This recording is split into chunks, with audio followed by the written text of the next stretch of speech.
Swallow Creek. Quaint, peaceful. A place where time seemed to stand still, where the hustle and bustle of the modern world felt like a distant memory.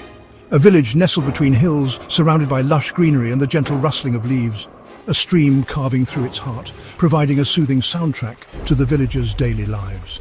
Days here were long, sun-drenched, filled with the laughter of children and the warmth of community. Nights were quiet, stars like diamonds on black velvet, casting a serene glow over the village. It was the picture of serenity. Until the sound came, a sound that would change everything. No one knew where it came from. It was as if the very earth had begun to whisper secrets.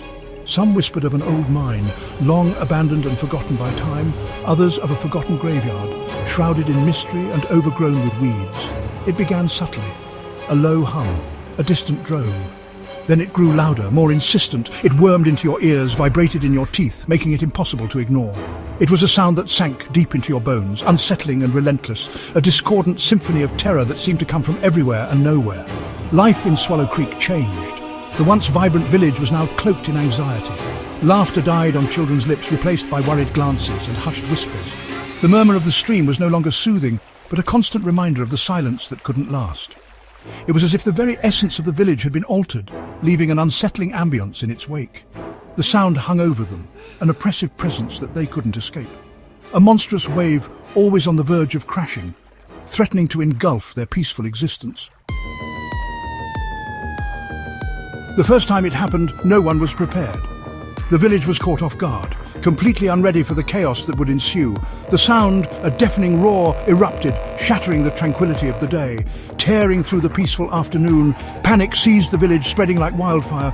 People ran, desperate, their hands over their ears, trying to escape the unbearable noise. But the sound pierced through, a physical force that seemed to crush their very spirits. Then, as quickly as it started, it stopped. The abrupt silence was almost as shocking as the noise itself. Silence, heavy and unnerving, descended. It was a silence that carried the weight of dread. But the village wasn't the same. The once lively streets now felt haunted. Old Martha, tending her roses, was gone, vanished without a trace. The search yielded nothing, not even a clue. It was as if she had never been. Her garden, once vibrant, now stood as a silent testament to her disappearance. Over time, a pattern emerged. The villagers began to notice the signs. The sound, unpredictable, would arrive with bone-jarring intensity, shaking the very foundations of their lives. And each time it took someone. A loved one, a friend, a neighbour, gone in an instant. The villagers, trapped in a macabre game, learned to adapt. They strategized, trying to find ways to protect themselves. They learned to listen, to fear the silence that preceded the siren's call. It was a silence that promised nothing but terror. Survival became an obsession. Houses were reinforced, windows boarded shut. Basements became makeshift bunkers lined with sound-absorbing materials, each home a prison. The once vibrant village now resembled a fortress, every structure a testament to their fear and determination. Their only hope, to be sealed inside when the sound began. The air was thick with tension, every creak and groan of the old houses making hearts race. A vibration meter, cobbled together by the town's engineer, became their lifeline. It was a crude device, but it was all they had. Placed at the edge of the village, it stood as a silent sentinel, constantly monitoring.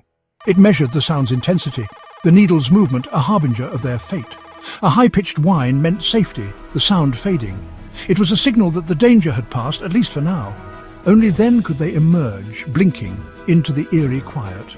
The silence was almost deafening, a stark contrast to the chaos they had just endured. But the silence was a double-edged sword. It offered respite, yes, but it also brought the chilling reminder of who was gone.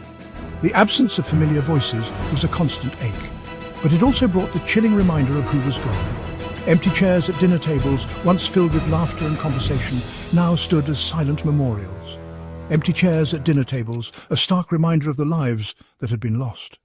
Abandoned toys in dusty yards, once the source of joy and play, now lay forgotten. Echoes of laughter in the wind, a haunting reminder of a time that seemed so distant. The terror was in the unknown. No one understood the sound, its source, its purpose. Why did it take people? Where did they go? Theories ran rampant, each more outlandish than the last. Aliens, government experiments, a curse. The disappearances became more frequent, the sound more intense. The villagers, haunted by the faces of the vanished, lived in a perpetual state of fear. Swallow Creek, once a picture of peace, was now a ghost town. The sound had taken its toll, leaving behind an echoing silence, a constant reminder of the invisible force that haunted their lives.